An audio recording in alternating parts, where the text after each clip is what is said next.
প্রিয় দর্শক, আসসালামু আলাইকুম। আজকে আমি আপনাদেরকে আমাদের উত্তরাঞ্চলের অতি পরিচিত লাউ দিয়ে ডিমের রেসিপি দেখাবো। যখন মাছ মাংস কিছু খেতে ভালো লাগে না, তখন আপনারা দুটো কিংবা একটি ডিম দিয়েই তৈরি করতে পারেন পরিবারের সবার জন্য এই রেসিপি। অত্যন্ত সহজ ও অনেক সিম্পল একটা রেসিপি। এই রেসিপির জন্য এখানে আমি লাউ নিয়ে নিয়েছি, টাটকা লাউ, এবং এগুলো ছোট ছোট করে কেটে নিচ্ছি। আসলে ছোট ছোট করে কাটলেই বেশি ভালো লাগে ডিমটা দিয়ে। দেখুন, আমার সবগুলো লাউ কেটে নেওয়া হয়ে গেছে এবং আমি দুটো ডিম নিয়ে নিয়েছি এবং একটা বাটি নিয়ে নিয়েছি। বাটিতে আমি পেঁয়াজ কুচি দিয়ে দিচ্ছি এবং একটু লবণ দিয়ে দিচ্ছি এবং অল্প মরিচের গুঁড়ো দিচ্ছি। আমরা ডিমটা যেরকম ভাজি করি ওরকম করেই ভেজে নেওয়ার মতো করে নিতে হবে।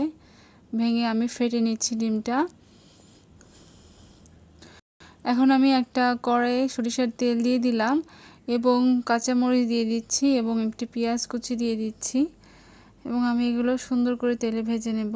এবং ভাজা হয়ে গেছে আমার হালকা। আমি একটু হলুদের গুঁড়ো দিচ্ছি এবং স্বাদমতো লবণ দিচ্ছি এবং মরিচের গুঁড়ো দিয়ে দিলাম অল্প, এবং 1 টেবিল চামচের মতো আদা রসুন বাটা ও 2 টেবিল চামচ পেঁয়াজ বাটা দিয়ে দিলাম। এবং এগুলো দিয়ে আমি মশলাটাকে ভালো করে ভেজে নেব এবং 1 চা চামচের মতো আমি রাঁধুনি গুঁড়ো দিয়ে দিচ্ছি। রাঁধুনি গুঁড়োটা দিলে বেশি ভালো হয় ডিমের সাথে।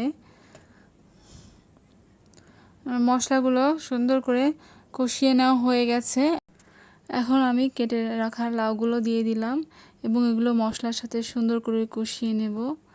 আমি এক্সট্রা কোনো পানি ব্যবহার করব না, কারণ লাউ থেকে পানি বের হবে। আমি সেই পানিতে লাউগুলো সুন্দর করে কষিয়ে নেব। দেখুন, আমার লাউ থেকে কতগুলো পানি বের হয়েছে।